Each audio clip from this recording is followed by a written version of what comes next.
तो मैं हिंदू राजपूत परिवार में पैदा हुआ। जब 19 साल का था तब मर रहा था। अभी गवाही नहीं बताऊंगा कि लंबी गवाही है, बट जल्दी मैं आपको शॉर्ट में बताऊंगा। 19 साल का था, मर रहा था। एक हिंदू राजपूत परिवार में था। बहुत जगह गया, बहुत गुरुओं के पास गया, बहुत कुछ करा जिंदगी में, परमेश्वर को ढूंढ रहा था। मगर फिर मुझे नहीं पता था, मैं बोलता था मैं परमेश्वर को ढूंढ रहा था, मगर असली में परमेश्वर मुझे ढूंढ रहा था। यीशु मसीह ने कहा मैं खोई हुई भेड़ों को ढूंढने के लिए आया। सो हम नहीं उसे ढूंढ रहे हैं, वो हमें ढूंढ रहा है कब से। और एक दिन यीशु मसीह ने मुझे ढूंढ लिया और पा लिया। आमीन। और मैंने प्रभु को अपना लिया। अब अपना लिया तो सबसे पहले चर्च गया। जब चर्च गया तो वहां पे सब लोग बोलते, जब पास्टर जी प्रचार करते तो सब लोग बोलते हालेलुया। तो मैंने बगल में देखा, क्या लूया, समझ में नहीं आया। तो मैंने बगल वाले से पूछा ये क्या बोला उन्होंने। कह रहे हालेलुया। मैंने कहा इसका मतलब क्या होता है। कह रहा मुझे भी नहीं पता, सब बोलते हैं आप भी बोलो। फिर मैंने बगल वाले से पूछा, मैंने कहा हालेलुया का मतलब क्या होता है। कहते हैं परमेश्वर की स्तुति होती। तब समझाया परमेश्वर की स्तुति। फिर चर्च में कुछ भाई लोग मिले, वॉलंटियरिंग करने लगा। फिर जब उनका फोन आया तो बोलते प्रेज द लॉर्ड ब्रदर। तो मैंने कहा अच्छा, मतलब ऐसे बोलते हैं प्रेज द लॉर्ड। तो मैं कलीसिया गया और सबसे पहले क्या सीखी आप जानते हैं। क्रिश्चियनीज, जैसे चाइना के लोग क्या बोलते हैं चाइनीज, चर्च जाने वाले क्या बोलते हैं क्रिश्चियनीज। तो प्रेज द लॉर्ड बोलना सीख लिया, हालेलुया बोलना सीख लिया, मसीह गीत गाने भी सीख गए, मगर जीवन बिल्कुल वैसे का वैसा। फिर हारावाज, संडे को आऊं, हाथ उठाऊं, बोलूं तू राजाओं का राजा है, प्रभुओं का प्रभु है, मगर मंडे से सैटरडे तक एक हारा हुआ जीवन जियो। कर्जों में, तनाव में, परेशानियों में, बीमारी में। और मुझे समझ नहीं आया। मैंने परमेश्वर से पूछा, मैंने कहा प्रभु ऐसा क्यों है कि कलीसिया में बहुत कम लोग हैं जिनके जीवन में ऐसा लगता है वो जय में चल रहे हैं, बहुत थोड़े लोग हैं। और प्रभु ने मुझे कहा मैं तुझे इसका जवाब अपने वचन से दूंगा। और परमेश्वर मुझे ने मरकुस की किताब 4 अध्याय से इसका उत्तर दिया। मरकुस की 4 अध्याय में प्रभु यीशु मसीह ने एक दृष्टांत बताया। और दृष्टांत था एक बीज बोने वाले का। कौन सा दृष्टांत था। बीज बोने वाले का। और प्रभु यीशु मसीह ने कहा एक बीज बोने वाला बीज बोने के लिए निकला। और पहले कुछ जो बीज हैं वो सड़क के किनारे गिरे। कहां गिरे। सड़क के किनारे। और बाइबल और यीशु ने कहा तुरंत चिड़िया आई और उस बीज को क्या किया, चुग लिया, खा लिया, चली गई। सो मुझे कभी समझ में नहीं आता था कि प्रभु ये सड़क के किनारे बीज का मतलब क्या है। सो प्रभु ने मुझे समझाया, अभी जब आप बाहर जाएंगे आपको सड़क के किनारे क्या दिखता है। हाँ, सोना, चांदी, कचड़ा, क्या दिखता है, कचड़ा।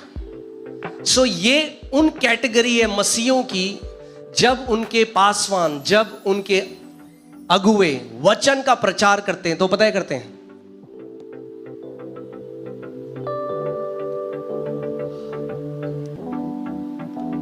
वो वचन को कचरे की तरह लेते हैं। वो इंतजार कर रहे हैं पास्टर बंद करे तो लास्ट में हम आए, पास्टर जी। गलत तो नहीं कह रहा।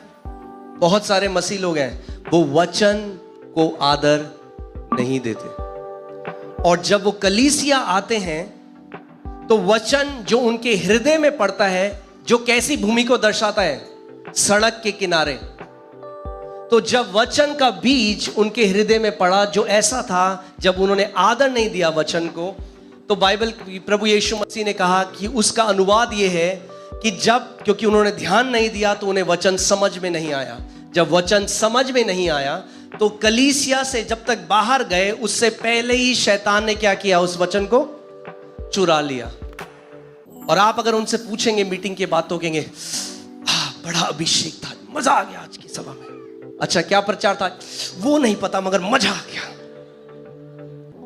तो हर संडे वो ऐसा मजा तो लेते हैं मगर जीवन बदलता नहीं है। सारे गाने आते हैं, मसीह गाने आते हैं, हालेलुया, प्रेज द लॉर्ड बोलते हैं, सारे गीत गाते हैं, चर्च में वॉलंटियरिंग भी करते हैं, कई बारी मैं भी करता था। आप मेरे हृदय को समझ में, किसी पे दोष लगाने के लिए नहीं कह रहा हूं, मैं आपसे सच बताने के लिए आया हूं कि ताकि आपका जीवन फलों से लदा हुआ हो। चाहते हैं आप आपका जीवन फलों से लदा हुआ हो? आमीन। कि लोग जब आपको देखें तो बोले वाह, ये व्यक्ति जीवित परमेश्वर को मानने वाला है। आमीन। आज मेरा कई सारे लोग मेरे खानदान में आज प्रभु में आ गए क्योंकि उन्होंने मेरे जीवन में परमेश्वर के काम को देखा। लोग आपके जीवन में उसके महान कामों को देखेंगे क्योंकि उसका वचन कहता है आप मसीह की जीवित पत्रियां हो। बाहर के लोग बाइबल नहीं पढ़ेंगे मगर आपको पढ़ते हैं रोज। आमीन। जब आपको देखेंगे, जब आपके द्वारा देखेंगे परमेश्वर कितने महान काम कर रहा है, तो वो आपके पास आएंगे और कहेंगे मुझे भी तेरे यीशु चाहिए। आमीन। सो प्रभु ने मुझे बताया कि बहुत सारे लोग जो हैं वो ध्यान धरकर नहीं सुनते और वो एक बात नहीं जानते कि विश्वास सुनने से आता है। अगर आप परमेश्वर के राज्य में एक योद्धा बनना चाहते हैं, उसकी शुरुआत सुनने से होती है।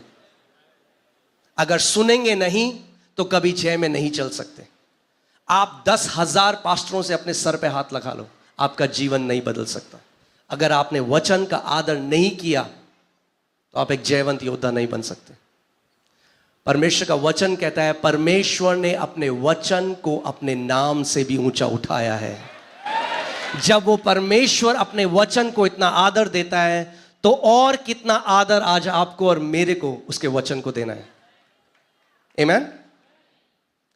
आप जानते हैं मैं अपनी कलीसिया में वर्शिप लीडर था। मैं आपको तब की बात बता रहा हूं। वर्शिप करता था, आराधना करता था, मगर सोमवार से शनिवार तक हारा हुआ जीवन जीता था। डिप्रेशन में रहता था, एंजाइटी में रहता था, कर्जों के अंदर था और वर्शिप लीडर, और मैं वर्शिप करता था और परमेश्वर का अभिषेक भी आता था। देखिए, गिफ्ट जो आपके ऊपर है वो दूसरों के लिए, आपके लिए नहीं है। आप गिफ्ट अपने ऊपर इस्तेमाल नहीं कर सकते। आप समझ रहे हैं मैं क्या कह रहा हूं? अपने ऊपर एक ही चीज काम करेगी, वो है विश्वास। अपनी चंगाई आप कैसे ले सकते हैं? विश्वास से। अपना छुटकारा आप कैसे ले सकते हैं? विश्वास से। हर एक पहाड़ को आप कैसे हटा सकते हैं? विश्वास से। अगर आप इब्रानी 11 अध्याय पढ़ें, 20 बार परमेश्वर का वचन कहता है विश्वास से हनोक ने, विश्वास से मूसा ने, विश्वास से अब्राहम ने, सारा ने, विश्वास से। अगर उन्होंने विश्वास से किया तो आज आपको और मेरे को भी विश्वास से ही करना है, क्योंकि परमेश्वर का वचन कहता है इब्रानी 11:6 में, बिना विश्वास के परमेश्वर को प्रसन्न करना कैसा है? अनहोना है। कई बार हम मसीह लोग इस बात को नहीं समझते। कई मसीह हैं जो सालों से उपवास रखते हैं। आप जानते हैं बाइबल में कहीं नहीं लिखा उपवास से परमेश्वर प्रसन्न होता है। उपवास बहुत जरूरी है, मैं ये नहीं कह रहा उपवास नहीं रखना है, मगर परमेश्वर, आप उपवास रख सकते हैं एक रीति रिवाज की तरह, उसके पीछे जो प्रकाशन है उसको ना जाने हुए। उपवास भूख हड़ताल नहीं है। उपवास हंगर स्ट्राइक नहीं है कि परमेश्वर दे वरना मैं हंगर स्ट्राइक में जा रहा हूं, जब तक नहीं देगा मैं खाना नहीं खाऊंगा। नहीं, हमें समझना है। विश्वास से इब्राहिम ने, विश्वास से नोआ ने, विश्वास से मूसा ने। जब परमेश्वर मुझे इस बात को समझाने लगे तो मैं एक चीज सीख गया कि अगर जीवन में बदलाव आएगा तो वो विश्वास से आएगा, और परमेश्वर मुझे समझना पड़ेगा। तो उससे पहले क्योंकि मैं जवान था, अभी भी हूं, तब बहुत था, तो उस समय मैं केवल वर्शिप से प्यार करता था। चर्च में जाता था, जब वर्शिप गाने बजेंगे तो मैं जैसी वचन आएगा, कब पास्टर जी बंद करेंगे। तब परमेश्वर ने मुझे बताया अगर तुझे जय में चलना है तो तुझे मेरे वचन को अपने हृदय में और अपने मुंह में भरना होगा। आमेन। क्योंकि वर्शिप बहुत अच्छा है, आराधना बहुत अच्छी है, मगर आराधना आप किसको दे रहे हैं? परमेश्वर को। मगर वचन कौन आपको दे रहा है? परमेश्वर। तो आप परमेश्वर को वो तो दे रहे हैं जो परमेश्वर को चाहिए, मगर जो परमेश्वर आपको दे रहा है वो ले नहीं रहे हैं, तो कैसे बदलाव आएगा?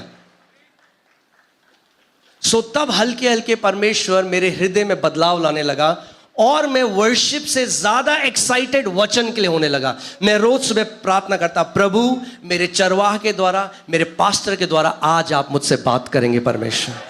और मैं सुबह जल्दी आता और फ्रंट में बैठता इस उम्मीद के साथ कि आज परमेश्वर मुझे वो मन्ना देगा जो मेरे लिए है।